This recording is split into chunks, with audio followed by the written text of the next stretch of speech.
Hey, good morning, y'all.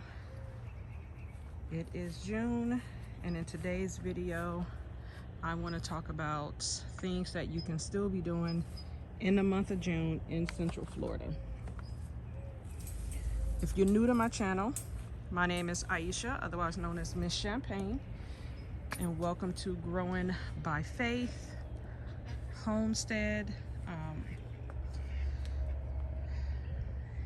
It feels so amazing this morning. Yesterday was really hot. It was like already like 80 something degrees by 8 in the morning. It's about 7, a little after 7. This is my chicken garden. My chicken run used to be here. One of the crops that hopefully you have started already if you do plan on growing it this summer. It's a type of squash, and it is Seminole pumpkin. It grows pretty well through our summer heat.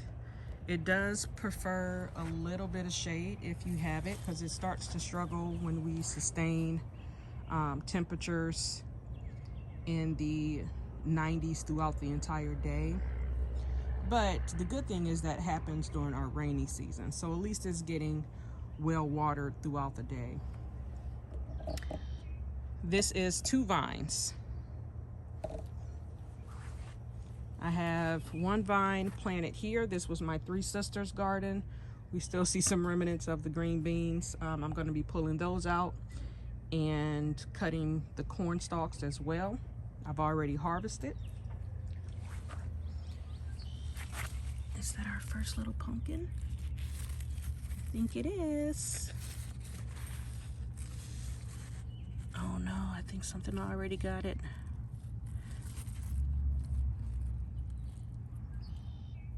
Or tried to. I don't know. We'll see. The skin is a little bit tougher, so it's harder for the baby caterpillars to munch their way through. So hopefully it sustains and does well. I did have tromboncino squash going, but I cut those vines back last month. The squash bugs just destroyed, they were all over it. So it was hard to get any of the fruit because they all had little holes in them. So I won't be growing that in the spring. I may try it again in the fall when our pest pressure is starting to die down, but we're still a little warm, to see how it does then before I count it out. I do have one that I let go all the way. You can eat them light green as a zucchini, but I let mine turn yellow, so then it turns more into like a winter squash, and I'm hoping that it has more intense flavor. It didn't really have a flavor for me when I ate it light green. I mean, it wasn't bad. It takes on whatever, you know, seasonings you're putting. I harvested my potatoes, so that's why you see the bags there. I've had this bag for a while, so I'm gonna go ahead and throw it away because it's starting to rip apart. And then this one I'm gonna save, the fabric bag. I actually like that one for growing potatoes in. I've got some some peanuts. This is a Tennessee Red variety. I planted a whole bunch here, but not great germination. I've got one here, and one here. So hopefully I get some more that kind of sprout up as we continue to get warm. So peanuts is another thing that you can grow throughout the entire summer. They prefer sandy soil, so this is a great environment for them. Another thing that you can grow is anything in the hibiscus family. So I've got some cranberry hibiscus here, and 1,000 volunteers down there. This is the original plant, so it dropped a lot of its seeds, and then down there you see all the baby cranberry hibiscus growing up. So just know wherever you plant it, it will replant itself. And then I'm going to cut back this old vine and just let the new ones kind of come up.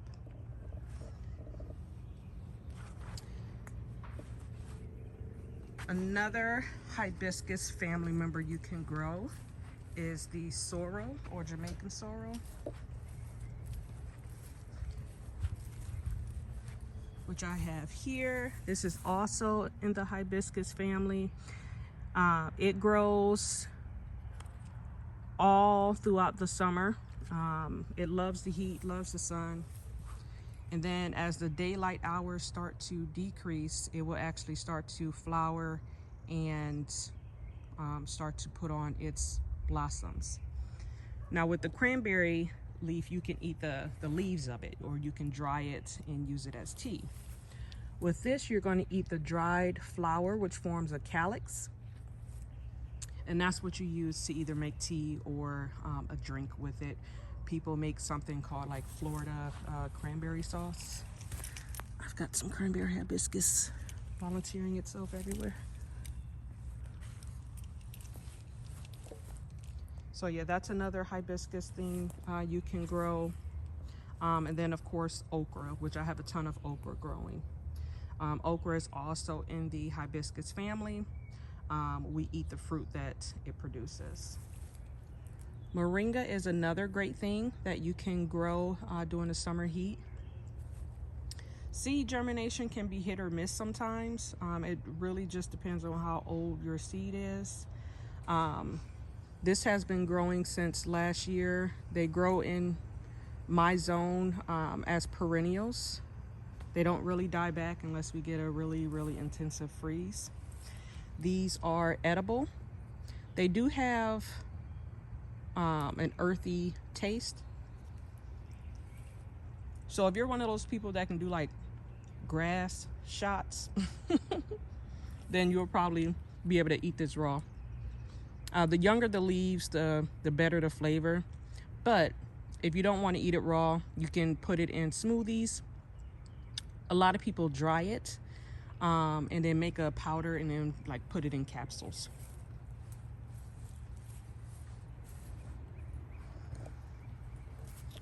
When it comes to fruit, this is the season to get all of your fruit trees, especially your tropical ones, in the ground. I like to wait until rainy season starts before I get planting.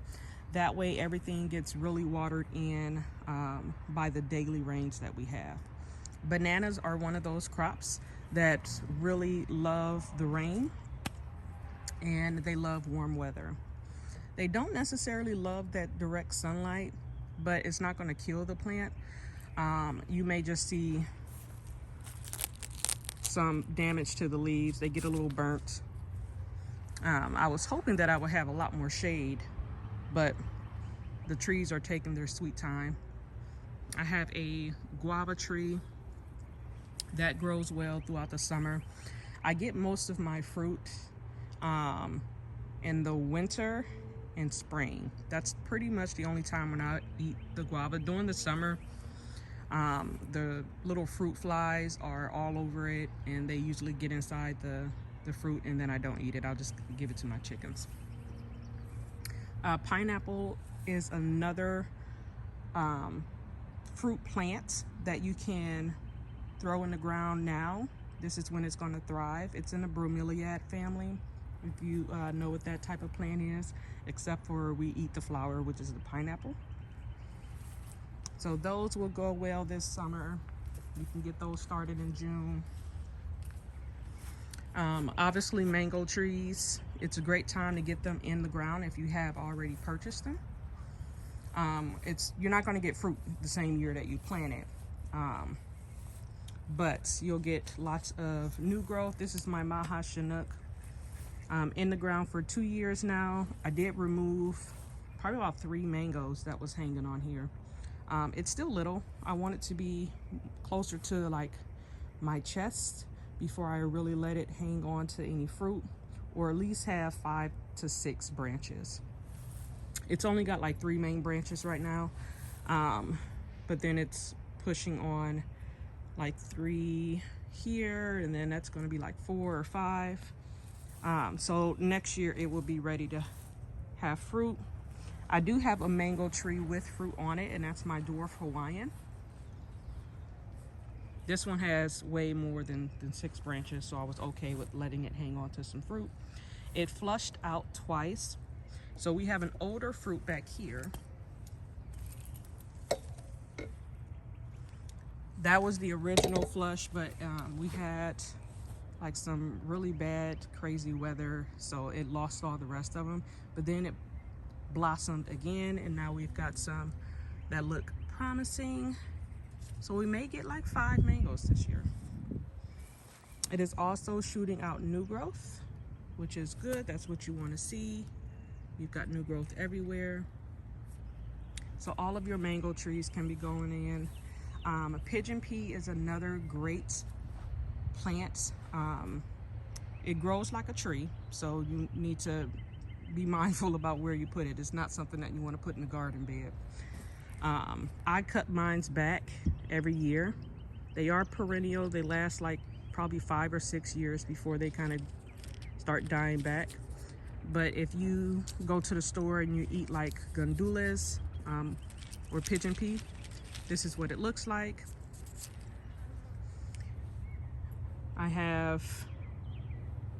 There's a volunteer down there growing underneath the mango tree.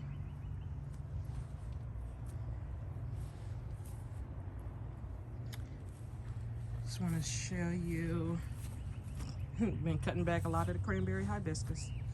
Passion fruit is another fruiting. This is a vine, so you want to give it some space and something to trellis on.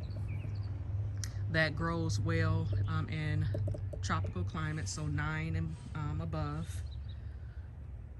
This is 2 years old. It did produce its first year, but this year, of course, it produced a lot more. You can see how thick the vine is. And then next to it, I have lemongrass.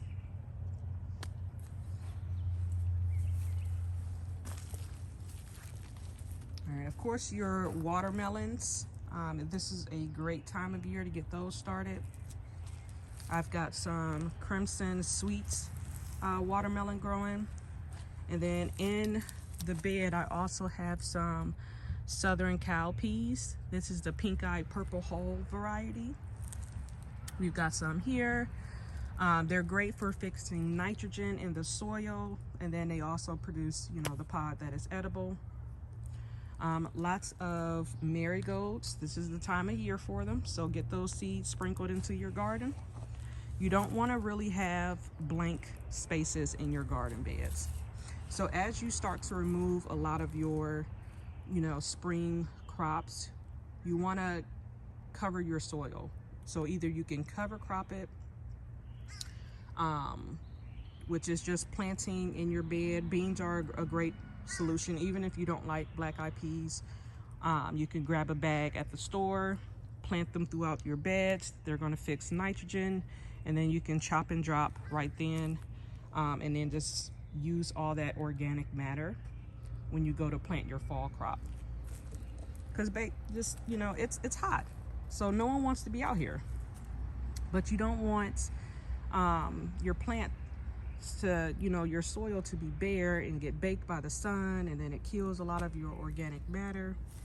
So cover your beds. So in my garden, I've been succession sowing a lot of the field peas or southern cow peas.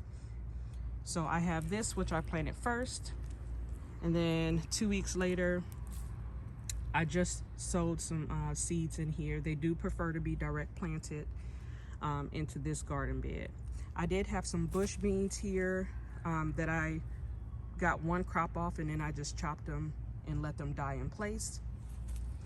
My collards are probably done.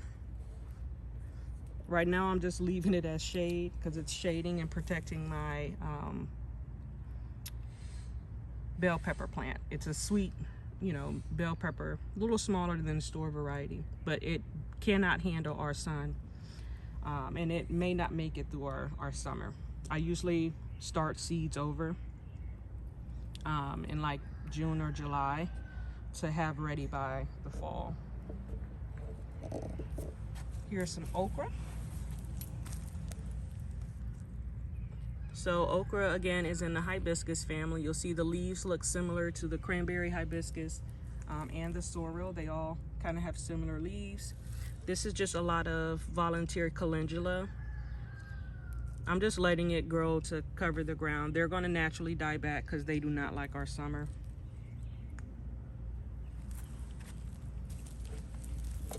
My tomatoes are pretty much done. Your tomato plants are going to stop flowering when you sustain temperatures above 80. The blossoms will literally just fall off, and they'll look naked like this. And if you don't have blossoms, you're not going to have fruit. So I'm just letting this ripen on here. The birds have been pecking at a few. I've got lots of okra in this bed. More collard greens that I'm letting hang out. More of the crimson sweet watermelon that's vining.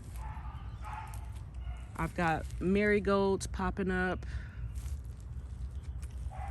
Let's get this passion fruit out of here. They're everywhere. A lot of your herbs will do well in Florida. This is lemon thyme. It's getting ready to go to seed, which is gorgeous. I let all of my herbs go to seed. It's not gonna die. It'll just produce flowers. The bees and your pollinators love it. I love the smell of lemon thyme. I am gonna come out here and harvest some. And then we've got more cowpeas there. And then I just sowed a bunch yesterday, as well as some more okra. Rosemary can handle our summer, so you can leave that going. My parsley usually dies back. Yesterday I came out and saw some caterpillars on it. I think it's the zebra butterfly. I don't see any right now, but they love parsley. This is one of their host plants. Your passion fruit is also a host plant, so just, if you see a lot of orange caterpillars, I think they belong to the Gulf fritillary. Sage can handle our summers. Of course, your chives, they're going to handle our summers. Green onions, if you provide them with a little bit of shade, can handle our summers.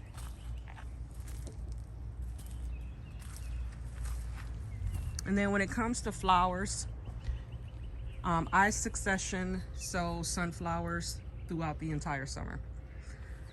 So these are just some varieties that I actually planted in the spring. I like to use them, number one, for their beauty.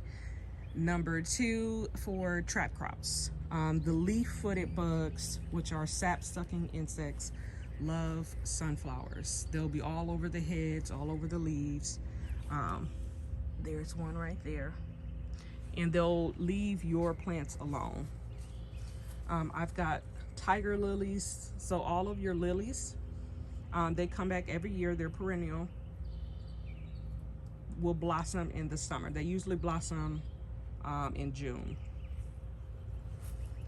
And then you can also plant things like zinnias, of course your marigolds. This is some hemp. This is what I'm going to be cover cropping in this area here. It's great to fix nitrogen, and then you can just chop it and leave it in place. So I really want to add a lot of organic matter to this garden, so when I get ready to plant a lot of my leafy greens in the fall, that soil will be ready. And then I have things like blanket flower. This is more of an perennial, or maybe it's an annual. I don't know. But it comes back every year on its own and spreads and sows all of its seeds, but like in clusters. I started off with 3 plants, and they're the first thing to blossom, first thing in the spring. I absolutely love it.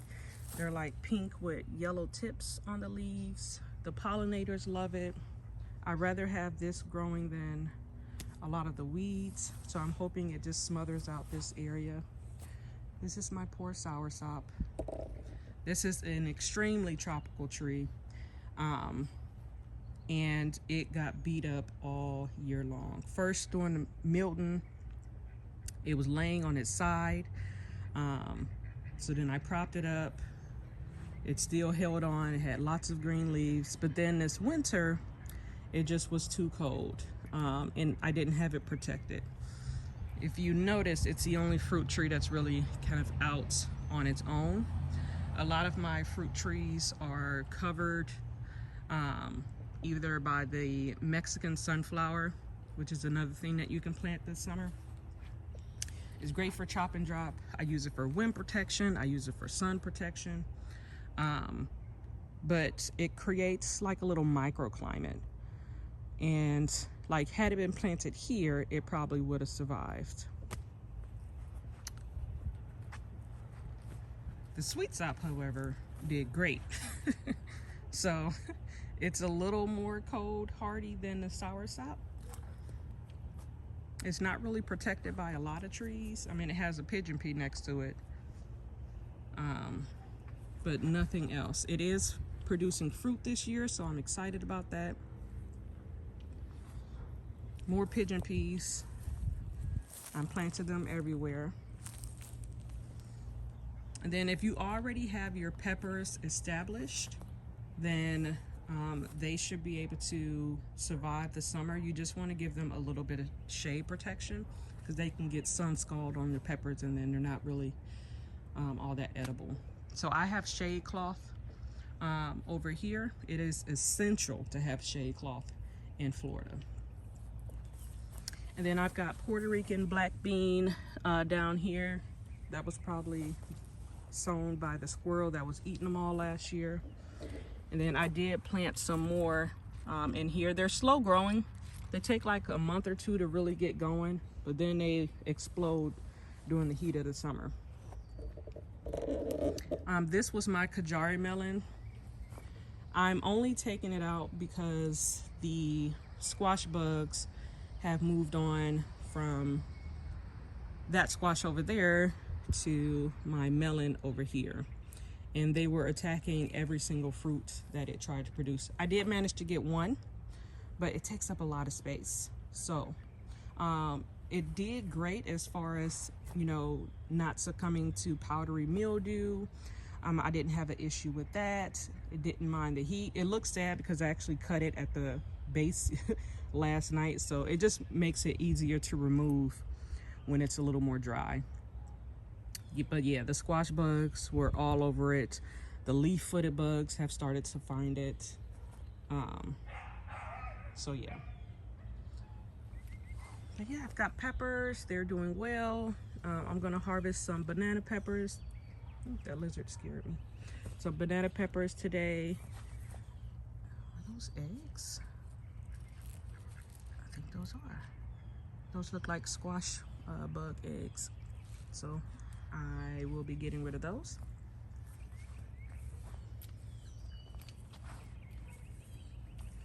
So that is a list of crops that you can still be sowing, still be growing in the month of June. They should last all summer long if you give them adequate protection, maybe a little bit of shade. Some of these plants love the full sun, like the hibiscus families. This is my borage. Once it flowers, I'm just going to chop it and leave it in place. This one is a yellow watermelon called Golden Honey, and its watermelon is there. So the tendril is starting to dry on it, so it's probably almost ready. I may take it when I see another rain in the forecast, just because I don't want it to split. We've got more pumpkins coming, so that's exciting. And then all of this is caterpillar poop. But that's the great thing about the Seminole pumpkin, because it spreads and it throws down roots all along the ground, so it can handle caterpillars at this stage. If you're just now planting it, you're going to want to protect it, because it can't handle that kind of caterpillar pressure when it's still a very young seedling. This is my elderberry. Those are my ducks. Plant 2 avocado trees. That's my choquette. And then that's my Brogden.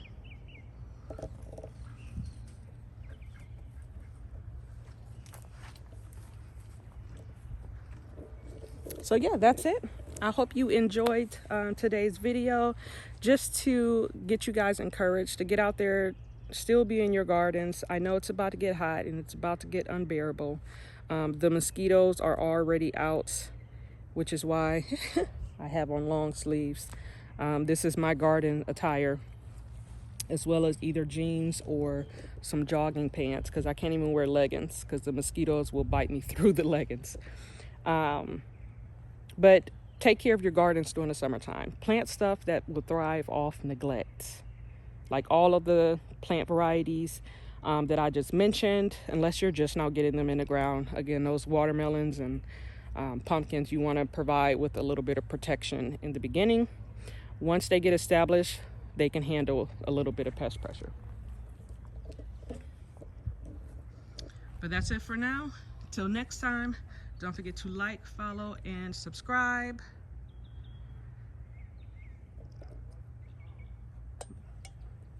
And that's it. Bye.